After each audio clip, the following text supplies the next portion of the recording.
Hungarian Folk Tales. Wooden Peter.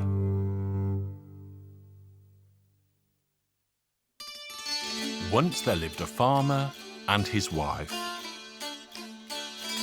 Now these good people didn't have any children, and so one day the farmer said to his wife, "I'm going off into the forest to carve as a child out of wood." Now his wife laughed at this, but the farmer bundled up his stuff and set off into the forest. There he met some wood carvers. "God blessings on you this day. I came to get a small piece of wood." So they chopped him a piece of wood and he started to carve himself a child. It was evening when he returned home, and his wife laughed when she saw he'd brought home a wooden child.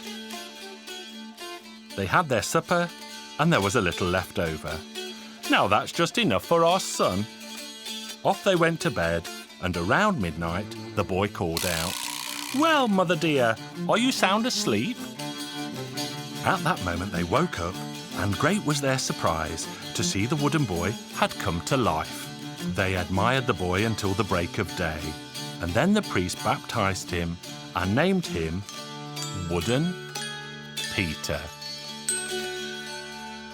When he came to be 3 days old, he asked if he could go out and find himself a friend to play with. "Hey, do you know if there's someone who makes swords in this town?" "Of course there is." So the boy went back into the house. "Father, please could you give me 8 florins? You can have whatever you need." "All I need is 8 florins." And off he went to the sword maker. "Good day to you, good sword maker. Let me have for 8 florins the sword that you first made. That's the one for me." So the sword maker went to the swords and sorted until he found an old rusty sword and a sheath to go with it. Peter took the sword, strapped it on, and it looked like the sword had been made especially for him. "Now, here's your 8 florins, for even your first sword has to be paid for." Next day there was a huge mob of people in the town. As they were moving towards the fair, they heard that there were 2 oxen tethered together with a golden chain. Whoever could cut the chain in 2 could take the oxen as his own. So Wooden Peter stepped up to say, "If you'll permit me, I'll cut the chain." So then Peter set to, and he cut that golden chain with a swish and a swoosh that could be heard across the country, far and near. Up went the tails of the 2 oxen, and they didn't stop trotting until they reached the stable. The owner of the oxen said, "Well, Wooden Peter, off with you home to feed the oxen, but you should know that all they eat is glowing embers." Peter set fire to 12 bundles of wood. When they were aflame, he took the water pail and filled it with glowing embers. The 2 oxen ate them all up, and one of them went off to where the sun rises, one to where the sun sets. So Peter said, "Now, Father, let me show you something." He tapped the corner of the gate with his fingers in 2 places, and from one of them good wine gushed out, and from the other good brandy. "Now, Father, everyone can drink to their heart's content. Do you see that wheelbarrow?" "I do indeed, son." "And that millstone?" "Yes, I see it." "Now, when the barrow stands in front of the door and the millstone jumps into it of its own accord, the wine will turn to water and the brandy to deep red blood, and then you'll know that I am dead. And then, if you want to find me, sit into that wheelbarrow and I'll take you to where I am. Now, I have to go off to see the world and try my fortune." After that, Wooden Peter set off across 7 lands and 7 seas until he came to a town in which there lived a king. "Good day to you, your good majesty." "Welcome you are. And what sort of journey are you on? I set off to be of service, to try my fortune. And how much would you require for a year? Nothing at all, only what I eat and what I drink. So Peter stayed in the town, working as a carpenter. He was so clever with his hands that the old king took a liking to him. Now the king had a daughter who fell so in love with Wooden Peter that she thought she would die if she wasn't allowed to marry him. Well then, said the king, I won't have you dying on me, so I'll let you give him your hand and be his wife. I'll announce a great wedding feast and you'll live as husband and wife. One day the king received a letter telling him to gather together everyone in the land to go off to fight in the war. When the king saw this, he began to weep. Now, good Father Majesty, do not weep, for I'll go alone to the war. My son, what can you do alone? You'll be like a gnat against a bison. But Wooden Peter went off, and he was wielding his sword so fiercely that he beat them one and all. But then he stumbled, and that's how they defeated him. As quickly as they could, they buried him in the ground. In the morning, as the light was dawning, the barrow went to the door. The millstone jumped into it of its own accord, the wine turned to water, and the brandy to deep red blood. So the farmer got into the barrow and went to where Peter had been cut down. He searched for him high and low, but to no avail. Then he saw the two oxen coming.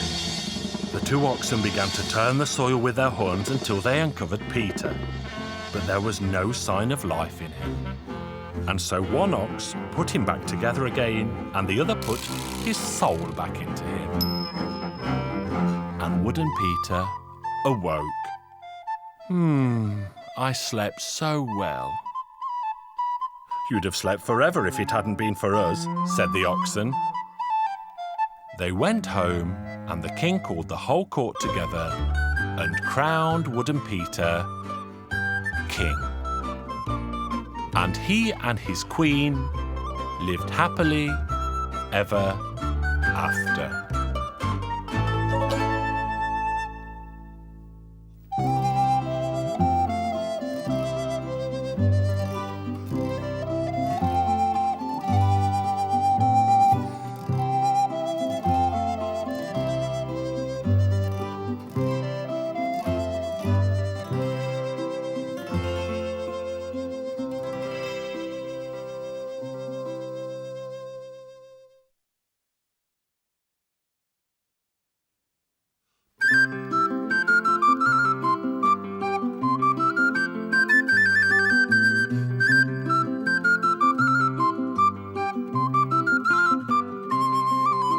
Hungarian Folk Tales. A talking vine, a smiling apple, and a jingling, tingling peach. Once upon a time there lived a king who had 3 beautiful daughters. He was leaving for market one day when he asked his daughters, "Tell me, what would you like me to bring you from the market?" The eldest replied, "Dear father, bring me a golden dress." The second daughter replied, "Bring me a silver dress." "And what shall I bring for you?" the king asked his youngest daughter. "Dear father, bring me a talking vine, a smiling apple, and a jingling, tingling peach." The king shook his head. "If such things are to be found in this world, I will bring them to you, daughter dear." The king went to the market, where he quickly found and purchased a golden dress for his eldest daughter, a silver dress for his middle daughter, but he simply could not find a talking vine, a smiling apple, or a jingling, tingling peach. The king was downcast. It saddened him that he was unable to fulfill his most beloved daughter's wish. While he was brooding, his coach gave a sudden jolt and got stuck so deep in the mud that the horses could not pull it free. The king was furious because his trusty horses could race more quickly than the stars across the night sky. He sent to the village for help, and when news spread that the king's coach was stuck in the mud, men, women, and even small children came to lend a hand. To their shame, no one could push the king's coach free. All of a sudden, a pig appeared. "Oink, Grant, oink, your highness, give me your youngest daughter's hand, and I will free you, your horses, your coach, and everything." The king stood and stared in amazement, but whatever the king thought, he simply replied, "We will shake on it, a king's hand and a pig's trotter. If you free me, I will give you my youngest daughter's hand." The pig didn't wait, didn't hesitate. He wedged his snout under the wheels, gave a shove, and pushed the coach from the mud. The horses took off at a gallop, and the king was back in his castle in a flash. And when he got home, he gave his eldest daughter the golden dress and his middle daughter the silver dress. But with great sadness, he said to his youngest daughter, "My dear girl, my darling daughter, why didn't you ask for a dress too? For I failed to find a vine, a smiling apple, and a jingling, tingling peach." But hardly had he finished when he heard a gruff grunting outside. He looked out of the window and saw that the pig had even brought his wheelbarrow. "Oink, Grant, oink, I've come for your daughter. Let her come down and I'll carry her off in my wheelbarrow." "Stop there," thought the king. "I'll send you a maiden." A peasant girl was quickly found, robed in the beautiful golden dress, and sent out to meet the pig. But the pig was no fool. He said to the king, "Oink, Grant, oink, this is not your daughter." The king began to regret that he had ever given his word to a filthy swine. And the princess? She sobbed and moaned so terribly that the whole palace shook. The king, shedding bitter tears of grief, told her, "My dear daughter, I have promised you to the pig, so you must go." Then the king had an idea. He dressed his youngest daughter in dirty rags and sent her out to meet the pig. The pig, when he saw the princess, was beside himself with joy. He grabbed the girl, placed her in the wheelbarrow, and carried her off, grunting and oinking all the way. "Oink, Grant, oink. Don't cry, princess. You'll be happy with me. We'll soon be home." But the daughter only really began to sob when the pig came to a stop in front of a large sty, took her inside and sat her down on dirty straw. "Oink, Grant, oink. This is my home," said the pig, and he offered her some corn. "Oink, Grant, oink. Have a bite to eat, princess." But the princess simply sobbed and moaned. She cried and cried until she eventually fell into a deep, deep slumber. The princess slept and slept, and she didn't wake until noon the next day. As the noon bell rang, she opened her eyes and, wonder of wonders, she was dazzled by a blinding light. She had lain down in a pigsty, and now, lo and behold, she awoke in a palace. A host of maids hurried to her bedside. They brought her sumptuous robes and dressed her beautifully. Then they took her into the neighbouring room, where a handsome youth sat at a table laden with food. He said to her, "Take a seat. Everything you see is yours. I too am yours, if you will have me." "Who are you? What are you?" the girl asked. "I will tell you in good time. Come now to the garden." He took her arm, and they went into the garden. In the garden, a fine vine leaned towards the maid, and the clusters of grapes spoke. "Pick us from the vine, princess." They walked on, and soon she espied an apple tree, the little red apples on its boughs smiling beautifully. "And as you see, we have smiling apples too," said the youth. They walked a little more. "What is jingling and tingling so sweetly?" the princess asked. Jingling, tingling peaches as you wished. Now will you stay and be my wife? The princess wrapped the youth in her arms. Yes, I will stay and be your loving wife for the rest of my life. But the youth then told her how he had once been a king, but a cruel witch had changed him into a lowly swine and put a curse on him. He would remain a pig until he found a maid who had wished for a talking vine, a smiling apple, and a jingling, tingling peach. They sent word out that very day, inviting every member of his kingdom to the wedding. Their fabulous feast was indeed a wondrous sight to see, and they both lived happily ever after.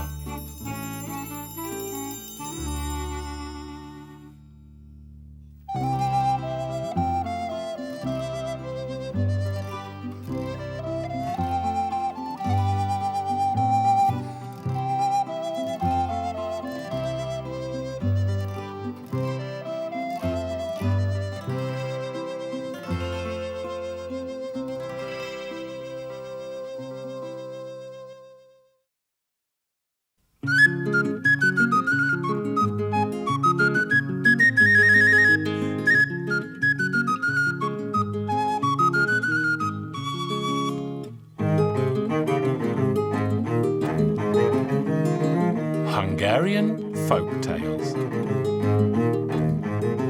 The Little Pig and the Wolves. Once upon a time, there was a little pig who lived in a little house in the middle of a vast forest. The little pig was cooking supper one day when a scruffy wolf knocked on his door.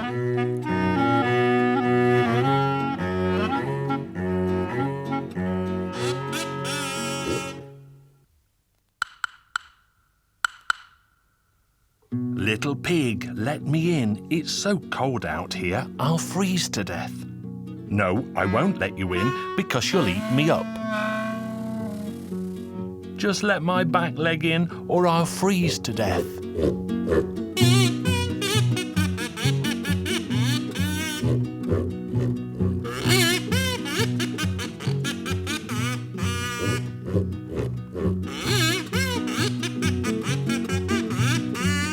The little pig put a big pot of water to boil on the fire, and then he let the wolf's back leg into the house.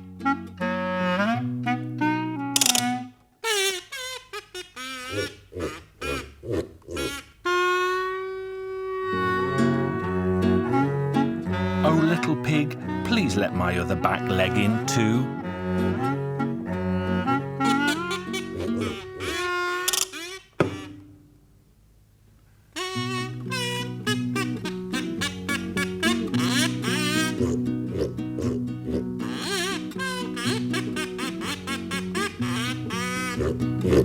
Little pig, please let my 2 front feet in now. The little pig let the wolf's 2 front feet in, but the scruffy wolf still wasn't happy. Little pig, please let all of me in, and I promise I won't hurt a hair on your head.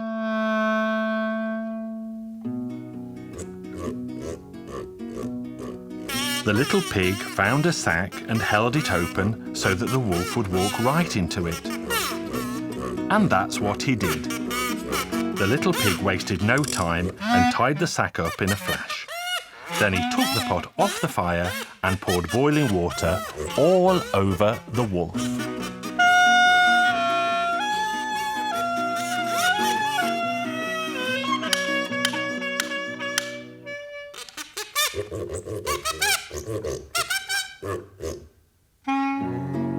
The steaming hot water made the wolf shout, and he wriggled and jiggled until he pushed the sack open.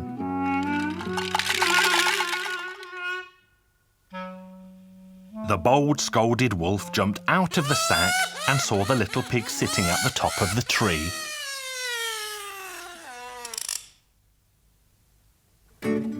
And the wolf ran off to find help.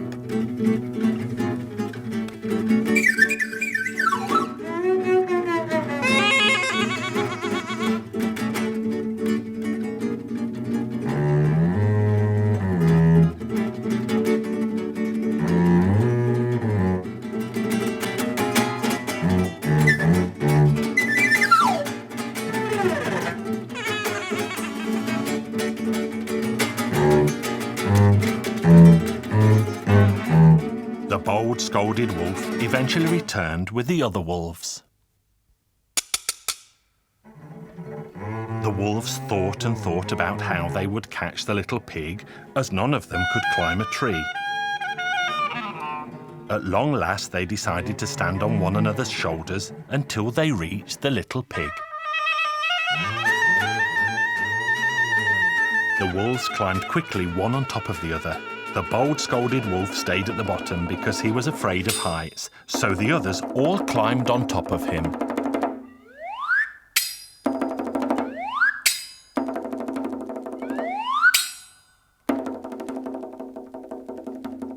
The Tower of Wolves reached up to the sky until they only needed one more wolf on the top.